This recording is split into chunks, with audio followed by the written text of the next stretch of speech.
ఈరోజు హైడ్రా కమిషనర్ అధికారి ఒక ట్వీట్ చేసిండు ఆయన. ఏంటంటే అక్బరుద్దీన్ ఓవైసీ కళాశాలను దాని జోలి కోరట. జోలి పోతే అన్యాయం జరుగుతుందట. పాపం ఈయనకి ఏం అన్యాయం గుర్తొచ్చిందో ఆయనకి ఏం తెలిసిందో మనకు అర్థం కాలేదు. ఒక అధికారి ఒక పార్టీకి వత్తాసు పలకడం ఇంతకంటే మూర్ఖత్వం ఇంకోటి కాదు. మరి ఈ అధికారి ఆలోచన రాష్ట్ర ముఖ్యమంత్రి గారు స్పష్టం చేయాలి. ఆయన అది ఆలోచన రాష్ట్ర ప్రభుత్వం యొక్క నిర్ణయమా లేకుంటే ఆ అధికారి యొక్క సొంత నిర్ణయమా స్పష్టం చేయాల్సిన బాధ్యత రాష్ట్ర ప్రభుత్వం మీద ఉంది. ఎందుకు అక్బరుద్దీన్ కు కొమ్ములు ఏమన్నా ఎందుకు ఇవ్వాలి ఎగ్జామ్షన్ వాళ్ళకు? వాళ్ళ మూసీ పరివారక ప్రాంతంలో చెరువులు శిఖంలు ఆ ప్రాంతంలో తెలియక కష్టపడి పోగు చేసుకున్న డబ్బులతోని చిన్న చిన్న గుడిసెలు వేసుకుని చిన్న చిన్న ఇళ్లు కట్టుకున్నటువంటి వేలాది గుడిసెలను ఇళ్లను కూల్చేసినటువంటి హైడ్రా అధికారులు ఈ తెలంగాణలోని కాంగ్రెస్ పార్టీ ప్రభుత్వం వాళ్ళ ప్రాణాలు కావు, వాళ్ళ ఆస్తులు కావు, వాళ్ళ విలువ లేదుగా. వాళ్ళేమో కూల్స్తారట, వాళ్ళకు నష్టం జరగదట, వాళ్ళ పట్ల మానవత్వం లేదట. వీళ్ళకు ఈ కాంగ్రెస్ పార్టీ ప్రభుత్వానికి అధికారులకు మానవత్వం లేదట. అక్బరుద్దీన్ ఓవైసీ కాలేజీలో మాత్రం 10,000 మంది స్టూడెంట్స్ ఉన్నారట. దాన్ని కూల్స్తే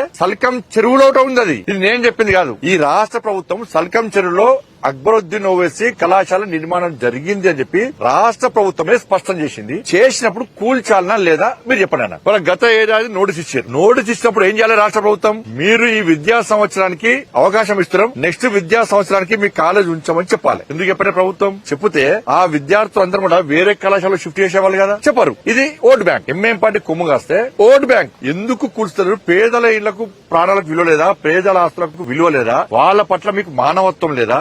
ఒక్క ఓవైసీ కుటుంబం పట్లనే మానవత్వం ఉందా? వాళ్ళ ఆస్తులే ఇలా విద్యార్థులకు అన్యాయం చేయాలని కోరుతలే. మేము విద్యార్థులకు న్యాయం చేయాల్సిందే. ఇతర కాలేజీ షిఫ్ట్ చేయాలి. ఆ దమ్ము లేదు రాష్ట్ర ప్రభుత్వానికి. ఇలా కానిస్టేబుల్ మీద దాడి చేస్తారు, వాళ్ళకు ఒత్తాసు వస్తుంది ప్రభుత్వం. ప్రభుత్వ జాగాలు కబ్జా చేస్తారు, వాళ్ళకు ఒత్తాసు వస్తుంది ప్రభుత్వం. ఓవైసీ కుటుంబానికి ప్రైవేటు జాగాలు కబ్జా చేస్తారు, వాళ్ళకు ఒత్తాసు వస్తుంది ప్రభుత్వం. కరెంటు బిల్లు కట్టరాళ్ళు పోలీసులా, వాళ్ళకు ఒత్తాసు వస్తుంది ప్రభుత్వం. తీవ్రవాదులకు స్థావరాలు ఇస్తారు వీళ్ళు. ఓవైసీ కళాశాలలో విద్యార్థులను తయారు చేస్తారంటే ఎవరైతే తీవ్రవాదులతో సంబంధం లేవు వాళ్ళకు ఉద్యోగాలు ఇస్తుండదా? ఇది నేను చెప్పింది కాదు. అరెస్ట్ చేసి తీసుకుపోయి కలిసి ఇదెక్కిరి ఆలోచన తెలంగాణ సమాజం గుర్తించాలి. తెలంగాణ సమాజం గుర్తించాలి. దీన్ని రాష్ట్ర ప్రభుత్వం యొక్క ఓట్ బ్యాంక్ రాజకీయాలను ఇలా తెలంగాణ సమాజం హిందూ సమాజం గుర్తించాల్సిన అవసరం ఉంది. హైడ్రా విషయంలో ఎంఏం పార్టీ నాయకుల ఆస్తులకు ఎగ్జంప్షన్ ఇచ్చారా మీరు? వాళ్ళు కబ్జాలు చేసుకోవచ్చా? చెరువులు జాగలు అన్ని కబ్జా, శిఖం అన్ని కబ్జా చేసుకోవచ్చా? పేదల ప్రాణాలకు పేదల ఆస్తులకు విలువ లేదా? హైడ్రా గొప్పదని చెప్పుకున్నటువంటి రాష్ట్ర ముఖ్యమంత్రి గారు దీని మీద స్పందించాల్సిన బాధ్యత మీ మీద ఉంది.